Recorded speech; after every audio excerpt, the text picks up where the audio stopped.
ദേശീയ ഭക്ഷ്യഭദ്രതാ നിയമം 2013 അടിസ്ഥാനമാക്കി എറണാകുളം ജില്ലയിൽ നടപ്പിലാക്കി വരുന്ന ഭക്ഷ്യഭദ്രതാ പദ്ധതികളുടെ നിർവഹണ പുരോഗതി വിലയിരുത്തുന്നതിനായി സംസ്ഥാന ഭക്ഷ്യ കമ്മീഷൻ ഉന്നതകളിൽ സന്ദർശനം നടത്തി. സംസ്ഥാന ഭക്ഷ്യ കമ്മീഷൻ ചെയർപേഴ്സൺ ഡോക്ടർ ജിനൂസ് കറിയ ഉമ്മൻ, ജില്ലയുടെ ചുമതലയുള്ള കമ്മീഷൻ അംഗം അഡ്വക്കേറ്റ് KN സുഗതൻ എന്നിവരുടെ നേതൃത്വത്തിൽ ഇടമലയാർ ഫോറസ്റ്റ് റേഞ്ച് പരിധിയിലുള്ള തേര, കുട്ടമ്പുഴ റേഞ്ച് പരിധിയിലുള്ള തലവച്ചപ്പാറ എന്നീ ഉന്നതികളിലായിരുന്നു സന്ദർശനം നടത്തി. എത്തിപ്പെടാൻ ഏറെ ബുദ്ധിമുട്ടുള്ള പ്രദേശമായ തേര ഗോത്രവർഗ ഉന്നതിയിൽ 30ഓളം കുടുംബങ്ങൾ താമസിക്കുന്നുണ്ട്. ഇവിടുത്തെ ഗുണഭോക്താക്കളുമായി കമ്മീഷൻ നേരിട്ട് ആശയവിനിമയം നടത്തി. ഉന്നതിയിൽ റേഷൻ ഭക്ഷ്യധാന്യങ്ങൾ കൃത്യമായി ലഭിക്കുന്നുണ്ടെന്ന് കമ്മീഷന് ബോധ്യപ്പെട്ടു.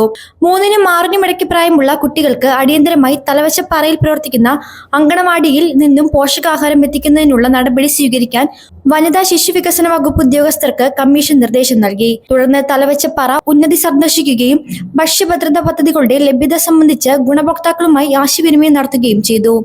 ഉന്നതിയിലെ മാതൃക അങ്കണവാടിയും സന്ദർശിച്ച് പ്രവർത്തനം വിലയിരുത്തിയ ശേഷമാണ് കമ്മീഷൻ മടങ്ങിയത്.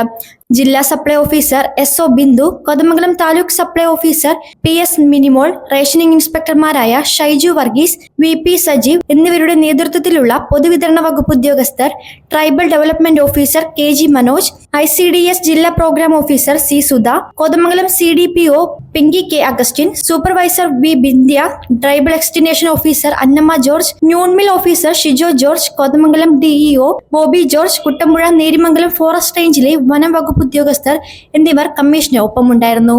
ലൈഫ് മലയാളം, കോതമംഗലം.